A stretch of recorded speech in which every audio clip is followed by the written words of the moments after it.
kickboxer needs the flexibility of a ballet dancer and the stamina of a fighter. Gura and Cairns have those combinations, and next Saturday night they'll test the results of long hours of training. At Bentley's gym today, the two fighters warmed up with a bit of light sparring. In their fights at the Broadmeadow Entertainment Centre on Saturday, these punches and kicks won't be pulled. They can be delivered at full power to anywhere but the groin. Relatively new to Australia, kickboxing is allied to Oriental martial arts. 30-year-old Greg Cairns, a second dan black belt, has had 350 karate fights. But he says the fight against Zenon Goronsky for the Australian welterweight title will be the toughest he's ever faced. And this is probably going to be one of the toughest fights I've ever had, actually, over 18 years. The guy won the Australian title off me in July, and I hope to get it back this time. There's a lot more stamina involved this time. There's a lot more harder training going into it. A lot more technicalities going into it after viewing the last video of the last fight and that, and we've trained damn hard for it. Also a karate black belt, 24-year-old Gura is fighting for the Pacific Cruiserweight title. Rated as the rising star of kickboxing, he's under a lot of pressure to beat American Dennis Dick. Yeah, I've always felt pressure when you do win and when people come up to you all the time and they say you're going to win, you know you can't lose. Pressure keeps building up. It does get you down. But you get out there and you do your best, that's all you can do. You happy with your condition this time? Very happy with the condition. It's probably about the fittest I've been for any of the fights I've been in. I'm very happy with the condition. And the only thing I'm worried about is the experience. I think he's got a little bit more experience than I have. That's the only thing I'm worried about. But for condition-wise, I think I'm fit enough to go the 8 rounds. Yeah.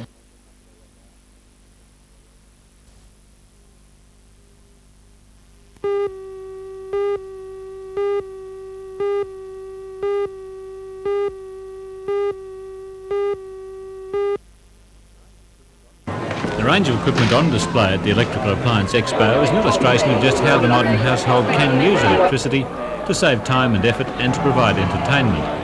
The display, which has been arranged by retrovision dealers and electrical appliance manufacturers, will also benefit another form of entertainment.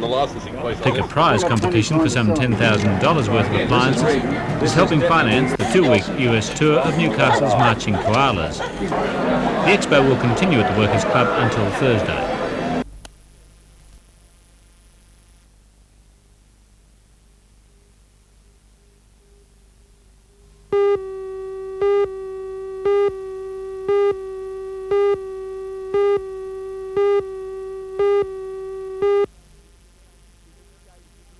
Is it shades of the America's Cup, with the visiting skippers claiming the locals have an advantage? The Aussies have made a few rule changes to us and we are at a bit of a disadvantage. This is not another America's Cup, is it? It's the... we haven't got keels on these out here, have we? We got the keels on ours. It's quite okay. We've got it under the water so you can't see it. While he wasn't exactly serious, the New Zealanders are keen to do well. In fact, the national champion Lindsay Graves is ruling favourite for the 5-race series, and he knows what to expect. It was 5 years ago I came across last time with the skiffs, a guest of Lake Belmont Skiff Club, yes. And they invited us over and gave us a good time then. And the second time I came over I actually brought a New Zealand skiff across. We sailed up on the lake here. We also sailed down at Gosford. Once we went down to George River Sailing Club. 12 months ago I was over here with the 38s. I sailed Quo Vadis in a series, our first look at a big boat on the lake. And we had an interesting series and we managed to do all right with that one. And now this time we've brought our own boats over, which hasn't been an easy exercise, but we've got them here and we're very happy to be here. His running mate, or is it sailing mate, Beau Farrell, is also confident of a good result. He is said to be the master of light winds. Well, our winter weather, of course, is traditionally light. You get a tendency to rather frustrating yachting weather in the winter, which has its compensations because it's a day deal sort of thing and gives us a nice day's sail in the sun, and if it's not blowing too hard and you don't get too wet, it makes it pleasant. And of course it's very testing yachting too. Yeah, and you won the series over there, so I guess you're confident about a good result at the weekend? Well, we'll be very disappointed if we don't take something home for our trouble.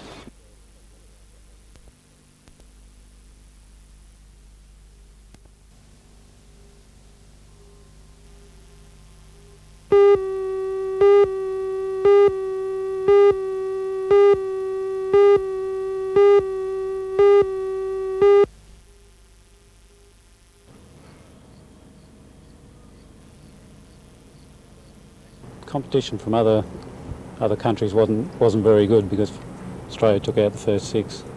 Does that mean we are excellent in sailing 505s, or that the other countries are still learning? I think at the moment we're on top, but it does go in cycles. Europe has sort of held it for years, and America's had it for about 4 years, and hopefully we'll win it the next 4. Terry, at the moment, obviously you're the undisputed champion. Does it take much time, practice and setting up your boat to be where you are? It should, but we've been doing it so long that we know where to put everything now, and we've been practicing for about 15 years with the same crew, so we tend to be able to just put a boat in and go well straight away.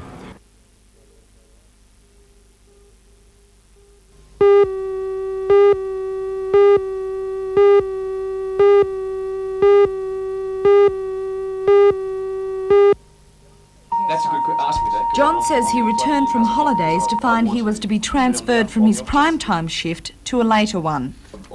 I guess you'd know, Janelle, and a lot of people in Newcastle would know that a lot of changes have been happening at 2KO over the last couple of years, and they've affected plenty of people, and it was becoming the time now where it was going to affect me.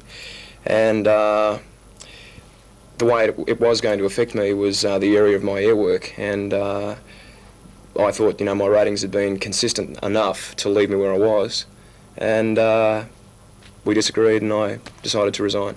Do you intend to leave Newcastle? Well, there are a few things in the wind already, but I may be staying in Newcastle, and I love Newcastle, and I have no real desire to leave the town.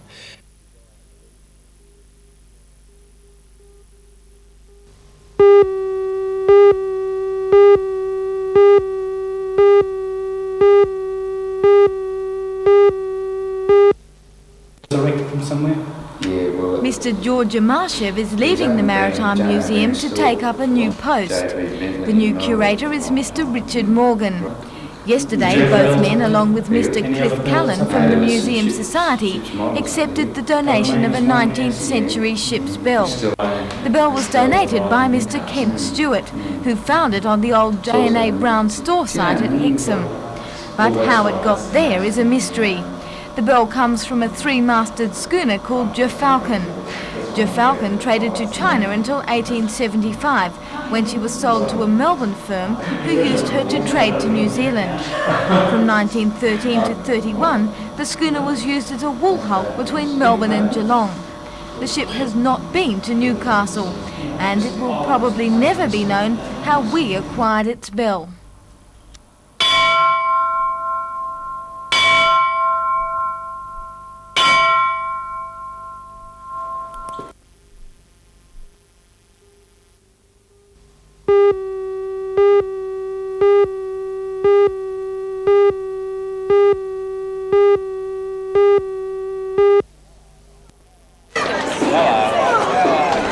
Last night, that moment long awaited by Newcastle children finally came. Santa Claus arrived in town, but this wasn't any ordinary Santa. He didn't come complete with 8 reindeers. Instead, he had 157 marching koalas to help him into town. So it was a double celebration. The arrival of Christmas 83 and his first appearance of the koalas before the area. The musicians appeared in uniform at Sunday's Grand Prix at the International Sports Centre. But at that stage, the big team dresses were not complete. The marching koalas leave for California on the 27th of December to take part in the Pasadena Rose Parade.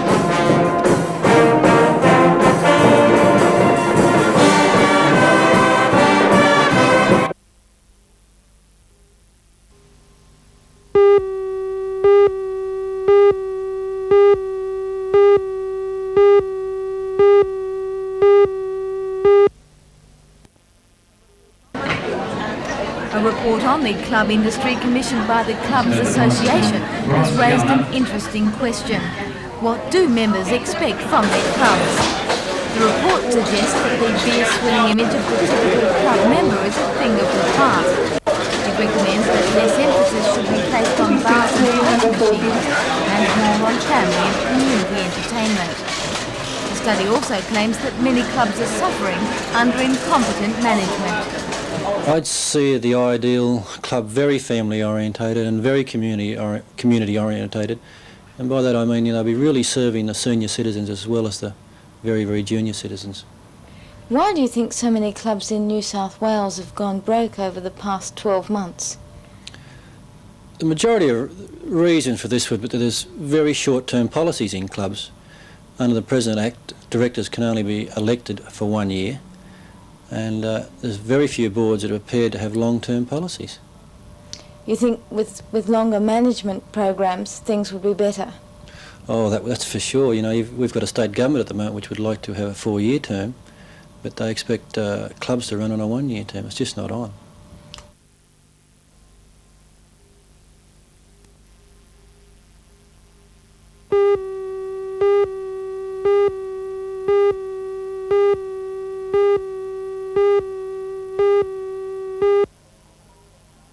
The type of entertainment at Torres today hasn't been seen in years.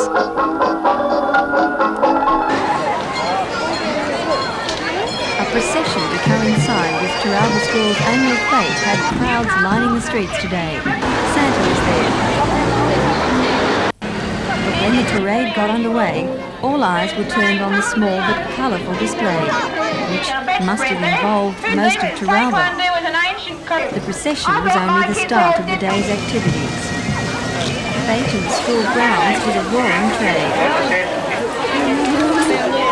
Torres Public School is 100 years old next year. Already the school is gearing up for that history-making event. Even today, some of the school's former pupils came eye to eye with their past. And according to the organisers, all this is only a taste of what's to come in '84.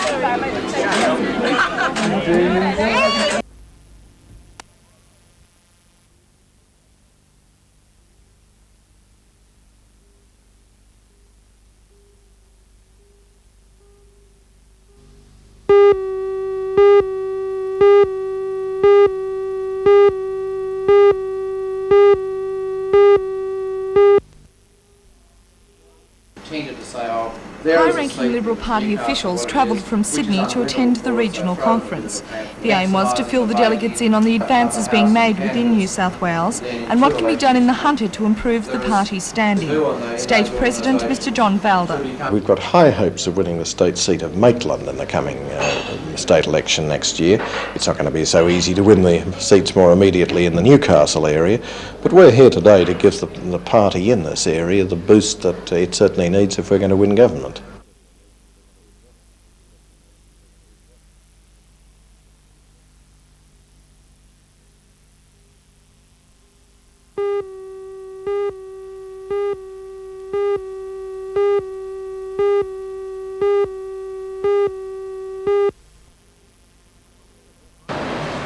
Police have described the two men seen in the store early yesterday as brazen. In 10 minutes they'd smashed the front window of the store and set up these two boards. Lightly painted with advertisements for diamonds, watches and rings splashed across them.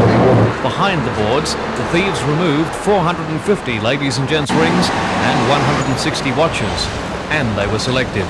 They even smiled at passers-by. The robbery was taking place. The alarm was raised at about 10 a.m. But by the time police arrived, the thieves had made their getaway in a white Toyota van.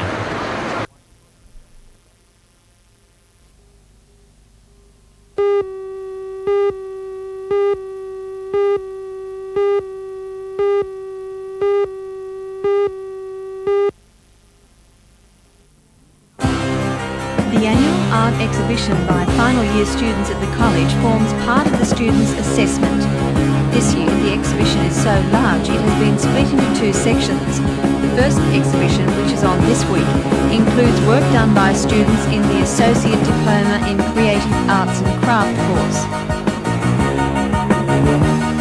The major exhibition of works starts on December the 1st. More than 100 final year Bachelor of Arts students will present their best work in a display which can be viewed by the public on weekdays.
Parents say that 110 students from the lakeside suburbs of Valentine, Elevarna and Horners Bay travel into Newcastle for their schooling. Many of those children attend private schools.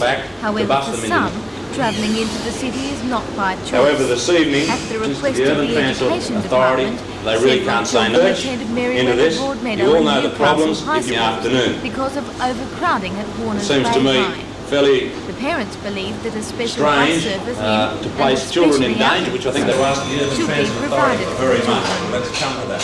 I don't particularly want my children becoming delinquents, standing in pinball parlours waiting for a bus to come and leaving them open to all sorts of things.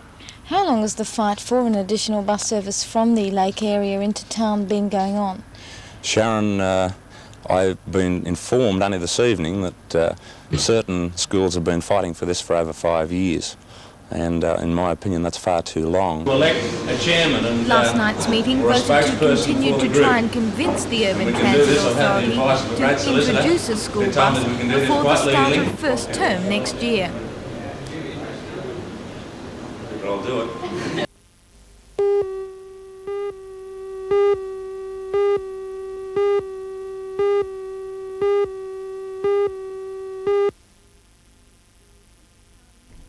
This is how NewMed 2 will look on its completion in 18 months, with the bunkers on the side to house the radiotherapy equipment. One very important piece in the radiotherapy jigsaw arrived yesterday, wrapped in plastic and looking nothing like a ray treatment machine.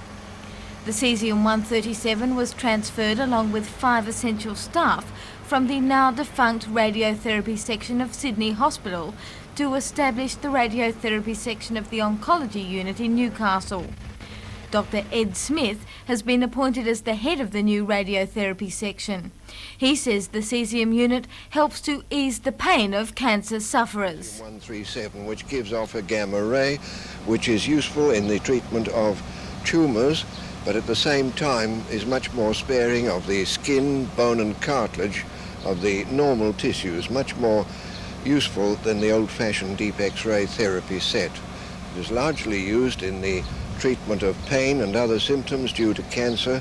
It's not quite as penetrating as the beams from the big linear accelerators which we propose to install. I think you'll find it's used in more superficially placed problems such as in the head and neck and in the spine.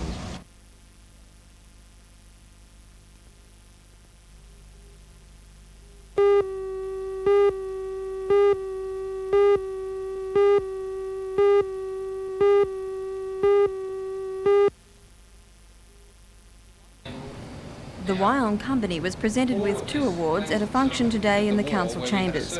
They were presented by the Industrial Design Council of Australia, one in recognition of the first stage of design and the second for products improved following consultation with the Design Council. The awards went to Wide Line Aluminium for window products recognised for their versatility and their ability to withstand strong wind conditions. The company started as a 2-man operation in Wyong in 1971, It now employs 46 people, and the company has plans to double the workforce in the near future.